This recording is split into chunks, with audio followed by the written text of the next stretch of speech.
𝑬𝑽𝑬𝑽𝑬 is not the same as it used to be. Honkai Star Rail, the game that basically stood shoulder to shoulder, toe to toe with the big four gacha games, okay? A pillar of the AAA gacha space. We've got amongst Genshin Impact, Zenless Zone Zero, Wuthering Waves. It has sold its soul. This right here is the candy-coated waves, a skin for the beloved Sparksy, which is arriving to Honkai Star Rail in version 4.4. And I'm going to be totally honest, this skin is phenomenal. It's gorgeous. It's beautiful. It's so good. It's giving Mina Amane from Death Note everything players love. It fits her vibe of elation perfectly. It only costs 1,350 oniric shards, which is completely standard for the space, okay? Genshin charges this. Wuthering Waves also charges similar prices. Nothing about this is a problem. And that's exactly the problem. Because once a company enters a new realm, they won't stop there, will they? The leaks are already saying that more skins will be coming in 4.5 onwards. 2 of them, to be exact. This is no longer a one-off thing. This is continuity in the making. That is skin after skin after skin being made, and oh, it gets so much worse. Right now, the skins cost 1,350 shards, but after the version ends, 1,680. What? Meaning early buyers will be paying less, which is a scam, I tell you.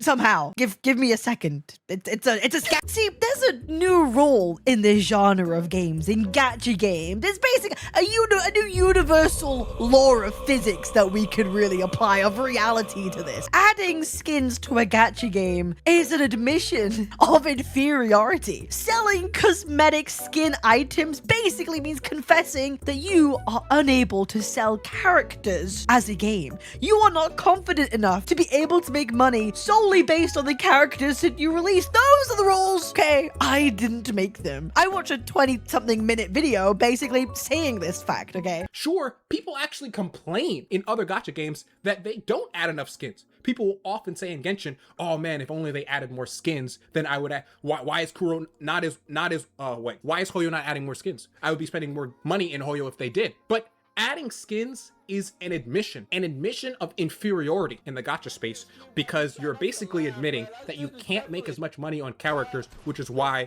you're selling more skins. So let's apply this law right now, shall we? Honkai Star Rail, one of the highest earning games on the planet, okay? Literally the planet. But these gacha games earn the most every single month compared to so many games out there that exist in the world. Basically, HSR is now formally surrendered. They've waved away their rights. They have waved the white flag of defeat, of surrendering in the air. It's over. Genshin Impact players have spent absolute years begging 𝑬𝑽𝑬𝑽𝑬 for more skins for their game, which basically means the fans of Genshin Impact are practically begging for their own game to admit defeat, are they not? Please, give us more skins, please. Every time they type this out on Twitter, they're metaphorically wanting 𝑬𝑽𝑬𝑽 to wave their own white flag at their own favorite game. How about Fortnite? A game that sells basically nothing but skins. They are the definition of all gas and no brakes. By this new game lore of the universe,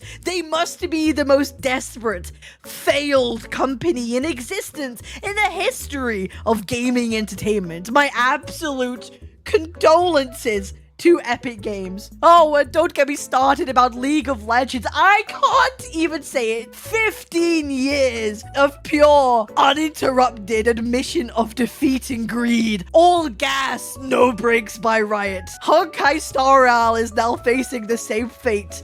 All ass, no fart. Dude, it's actually so stupid. I want to make something very clear.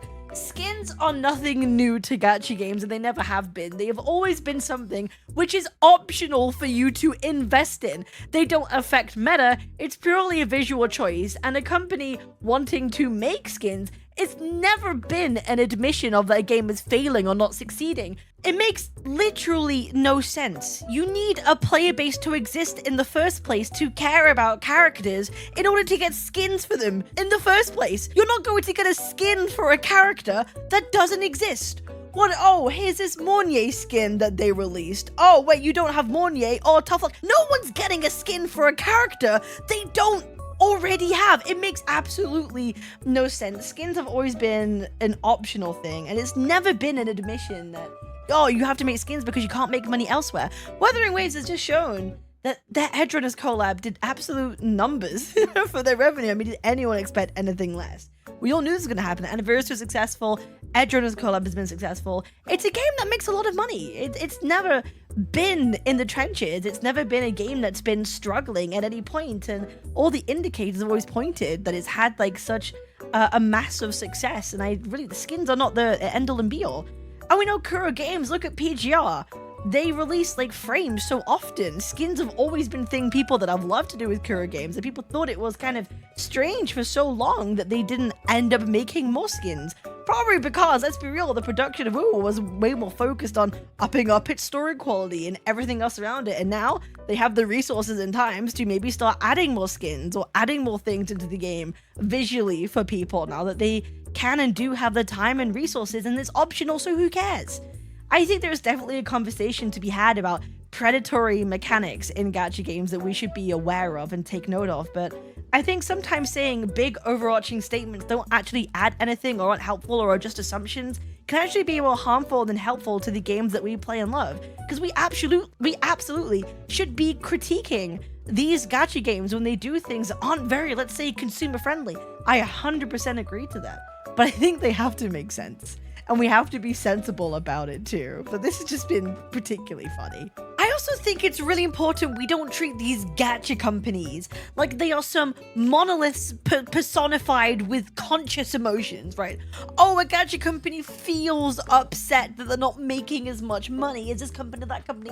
That doesn't exist. These are companies. These are corporate entities. They're not people. You can't prescribe them emotions and feelings in the same way. Having that outlook is just gonna kind of corrupt your takes on everything else that comes afterwards. So maybe I kind of end this video talking about something that's actually tangible that we can look at. What are genuine, real markers of a gacha game that's signaling its inferiority to other games? A game that's shouting that it's desperate, it's scrambling for money, it's actually genuinely scrambling for cash in some way. What are some genuine things we could point to in real terms, tangible things that we can see with our own eyes and hear with our ears, that is basically a death knell for a gacha game, okay? Here would be my top, right? My top list. Number one, insane power creep. Acceleration or an acceleration of the weight of power creep. Because be real, power creep exists in every single gacha game, but we're talking about unfiltered, insane power creep acceleration, right? So like, if a new character comes out that completely invalidates the character that came out like a month ago, like immediately, the game is just deliberately like wanting to shorten its shelf life or viability for a customer. They want you to keep coming back so often to get new characters that it kind of becomes you're forced to spend money. You can't do it free to play. You're forced to actually spend money to gain these new characters to kind of keep up with content, right? That I would say is a reliable marker for a game being kind of desperate. Not just power creep, but insane acceleration of power creep, right? Okay. Along those lines, talking about the free-to-playness, they would want to make the game less free-to-play friendly. And the way that they would do that, for example, in a game like 𝑬𝑽𝑬𝑽, I believe would be like limiting the amount of free pulls they give you. They wouldn't give you 10 free pulls per patch anymore. They'd stop giving you free pulls. They'd stop adding them into quests. They would nerf the amount of like asteroids they give you per quest, you know, on the down low, so that you're going to have to top up with your own wallet more often. That would be the second most outrageous, most obvious factor and marker you could point to for an actual desperation attempt of a gacha game, okay? What else? You could have, everything is in line with pull economy. Essentially, all comes down to pull economy. The less pulls that they give you, the more you'll have to give yourself via your wallet, okay?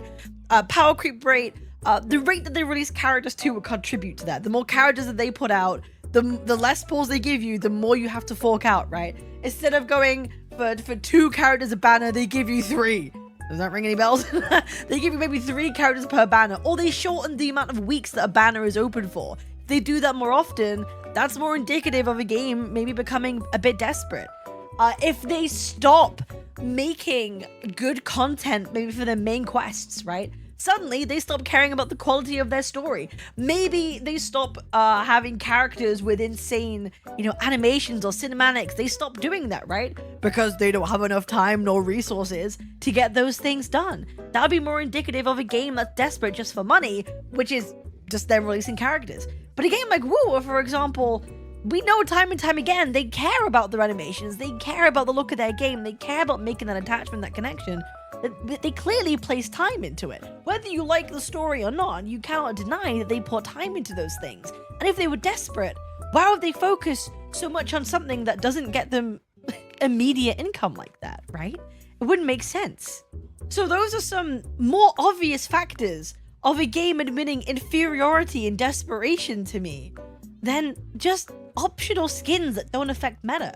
Like, if we kind of use our brain for like 2 seconds, we could come to better conclusions. Or don't get me wrong, there are definitely problems in a lot of these gachas that kind of give me an icky feeling, and there are 100% valid things to talk about. Like endgame in 𝑬𝑽𝑬𝑽, there's valid conversations to be had about how we feel about meta, 100%, and I hear people on that. But I think that's probably a separate conversation, and we're just kind of focusing on skins on this one. So I wanted to just vent my thoughts. I couldn't help myself. This isn't a drama video. I mean no ill will by this, but I don't want people to feel misguided by what actually is a marker for a dying gacha or a desperate gacha, because we all play these silly little gacha games. We're all invested in some way or form, whether it's by money or time or emotions, whatever it might be. And I think it's just a good idea that we're all kind of on a equal playing field of knowledge here that feels fair. That feels fair. And I think it's just, it would be unfortunate if people went round with the theory that, oh, skins equals bad or something along those lines, because there's valid critiques to have in a lot of these games, but we have to make them in a smart and analytical way, let's say. There's something that's, because if we're being analytical, we have to actually point to evidence to describe how we think or feel. That's the whole point of an analysis. You make a point, you have to prove it with facts that you have or markers or something to say otherwise. We can't just go based off, a gut feeling, right? Or dare I say, a vibe. Oh my god, how poetic. This is not meant to be a drama. This is not meant to be like a shit flinging contest. It's like, but I just think it was quite funny. All ass, no fart.